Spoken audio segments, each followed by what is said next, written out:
10 number प्रश्न पर ध्यान दीजिए। 10 नंबर में है कि अल्पा कंपनी निम्न जानकारी प्रस्तुत करती है जिसमें लागत लेखों के अनुसार लाभ 1.5 लाख रुपया है। ठीक है, जिसमें आपको दिया हुआ है कि ओपनिंग स्टॉक, कॉस्ट बुक और फाइनेंशियल बुक में कितना कितना है। तो ओपनिंग स्टॉक में 2 टाइप का आइटम है, opening raw material, opening finished goods. Closing stock इसमें भी दिया हुआ है ओपनिंग मटेरियल, क्लोजिंग मटेरियल और क्लोजिंग फिनिश्ड गुड्स। तो दोनों में मूल्यांकन किया हुआ है।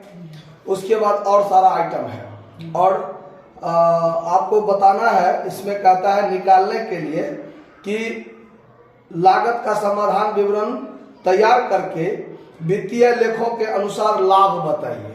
सबसे अंतिम लाइन में लिखा होगा ये बात, और 2, 4, 5 आइटम आपको दिया हुआ है।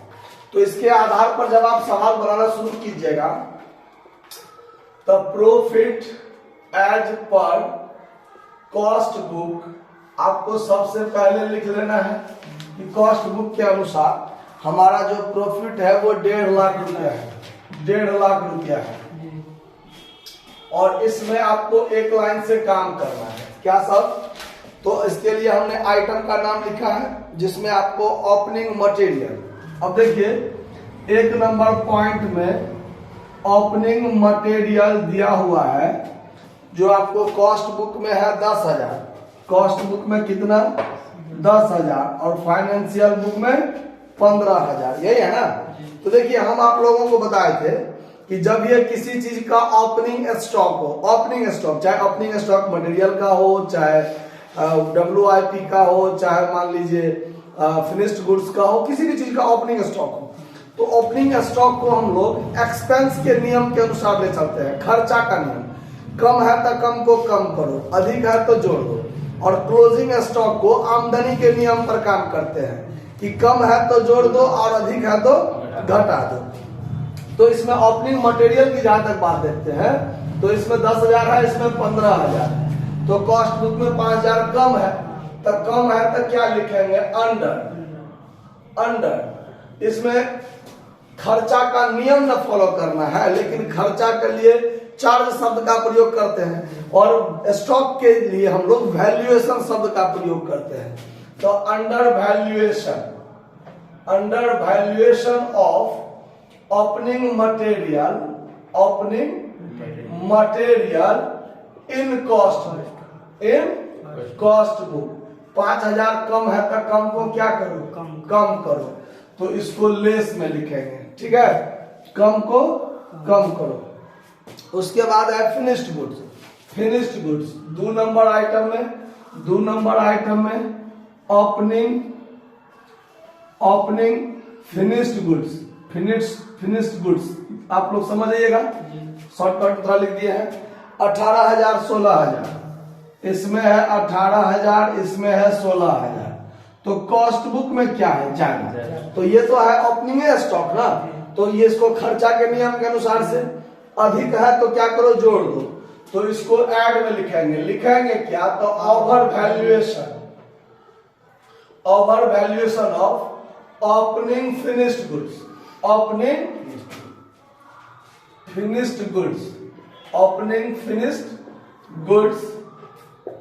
इन कॉस्ट बुक। कितना रुपया? 2,000 ऐड कर देंगे। ठीक है। 3 नंबर आइटम में क्या है? तो वही चीज क्लोजिंग स्टॉक के रूप में। तो क्लोजिंग स्टॉक 3 नंबर में क्लोजिंग मटेरियल। तो जब ये क्लोजिंग है तो इसको आमदनी के नियम के हिसाब से ले चलेंगे। तो देखिए 12,000 13,000 है, कॉस्ट बुक में 12,000, इसमें 13,000। तो ये कम है तो कम को क्या करो? जोड़ दो। तो क्लोजिंग स्टॉक के लिए क्या लिखेंगे? तो under valuation of closing material in cost book. कितना रुपया? 1,000 कम है ना, तो कम को क्या करो? जोड़ दो। 4 नंबर पॉइंट में फिर यहां पर है आपको closing finished closing finished goods कितना है वो देखिए 20,000 17,000। कॉस्ट बुक में 20,000, इसमें 17,000, तो इसमें क्या है ज्यादा है, तो आमदनी का आइटम समझ के काम करेंगे। क्लोजिंग स्टॉक वाला बात रहेगा तो आमदनी का समझ के करेंगे। तो ज्यादा है तो ज्यादा को क्या करो कम करो, तो इसको लेस में लिखेंगे। क्या लिखेंगे तो over valuation of closing finished goods in cost book. 3,000 रुपया को क्या करेंगे कम करेंगे। ये सब बात ध्यान रखना है। उसके बाद देखिए 10,000 का ब्याज केवल लागत लेखों में लगाए गए। लागत लेखा मतलब कॉस्ट बुक 10,000 का ब्याज। अब देखिए इंटरेस्ट 5 इंटरेस्ट। अब देखिए कॉस्ट बुक में, अब देखिए यहाँ पर ब्याज केवल लागत लेखों में लगाए गए, तो यहाँ ब्याज दिया कि पाया नहीं लिखा हुआ है, लेकिन लागत लेखा में है। तो लागत लेखा में सिर्फ खर्चा का आइटम होता है, आमदनी का आइटम नहीं होता है। तो यहाँ इंटरेस्ट पेड होगा मान लीजिए, तो 10,000 रुपया खर्चा का आइटम है, इसमें है ही नहीं, तो इसमें ज्यादा है। और खर्चा का आइटम यदि ज्यादा है तो ज्यादा को क्या करो जोड़ दो।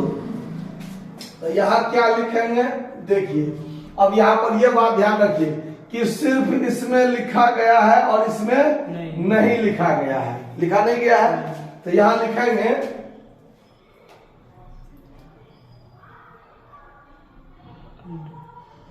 लिखेंगे मतलब interest charge in cost book but not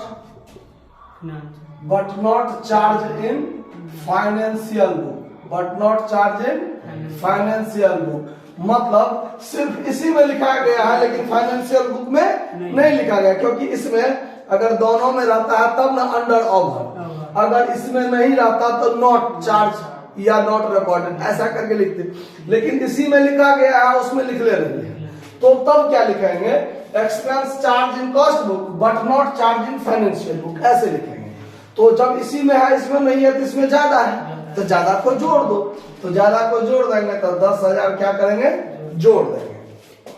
उसके बाद अगला आइटम है प्रारंभिक व्ययों का अपलेखन 500 रुपया, प्रीलिमिनरी एक्सपेंस रिटेन ऑफ। अब देखिए प्रीलिमिनरी एक्सपेंस रिटेन ऑफ, ये आइटम खर्चा का आइटम है, लेकिन ये आइटम सिर्फ पीएल में लिखा जाता है, इसमें नहीं लिखा जाता है। समझ में आया बात? कॉस्ट बुक में प्रीलिमिनरी एक्सपेंस रिटेन ऑफ कभी नहीं लिखते हैं हम लोग। तो ये है 500 रुपया, तो ये इसमें है लेकिन इसमें नहीं है, तो क्या लिखेंगे खर्चा का आइटम और नहीं लिखा हुआ है, तो not charge off preliminary expense written off in cost book. तो यहाँ क्या लिखेंगे 500, कम को क्या करो कम करो। उसके बाद है गुडविल का रिटेन ऑफ, ये भी चीज सिर्फ पीएल में लिखा जाता है, गुडविल रिटेन ऑफ, इसमें नहीं होता है इसमें होता है ना। और ये भी एक तरह से खर्चा का आइटम है, यानी एक तरह से लाभ को कम किया जाता है गुडविल को रिटेन ऑफ करके, प्रीलिमिनरी एक्सपेंस को रिटेन ऑफ करके। तो इसमें नहीं है तो कम को कम करो और लिखेंगे क्या, तो नहीं है लिखा हुआ ना, तो not charge off goodwill written off, not charge off goodwill written off in cost book. Written off कर रहे हैं 1500, इसमें नहीं है तो कम को क्या करो कम करो। चलिए अगला आइटम है यूनिट ट्रस्ट ऑफ इंडिया से डिविडेंड प्राप्त किए हैं 1,000 रुपया, तो 8 नंबर में डिविडेंड प्राप्त किए हैं, डिविडेंड रिसीव्ड किए हैं, डिविडेंड रिसीव्ड किए हैं। तो ये तो आमदनी का आइटम है, कॉस्ट बुक में होगा नहीं, सिर्फ होगा फाइनेंशियल बुक में 1,000 रुपया, 1,000 रुपया। तो इसमें कम है तो कम को जोड़ो, आमदनी का आइटम है कम है तो कम को जोड़ो। क्या लिखेंगे not recorded of dividend received, not recorded of dividend received in cost book, cost book कितना रुपया 1000 रुपया। आमदनी का आइटम है, कम है तो कम को जोड़ देंगे। और लागत लेखों में अधिव्यय यानी ओवरहेड 75,000 लगाए गए हैं और वित्तीय लेखों में 80,000 लगाए गए हैं। 9 नंबर आइटम ओवरहेड कितना कितना है, लागत लेखों में 75,000, लागत लेखों में 75,000 और फाइनेंशियल बुक में 80,000।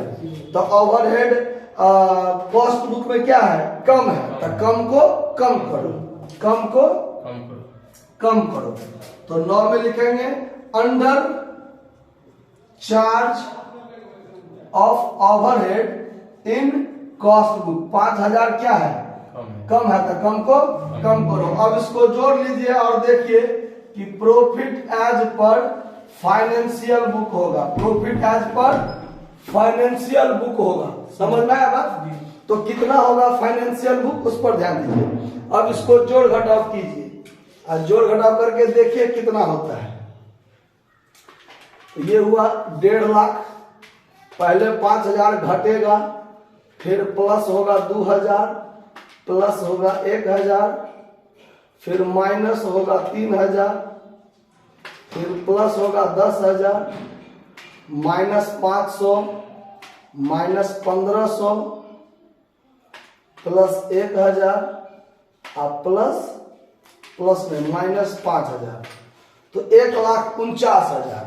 तो प्रॉफिट एज पर फाइनेंशियल वो कितना हो जाएगा, 1,49,000। कहीं कोई दिक्कत हुआ समझने में बात को नोट कर लीजिए।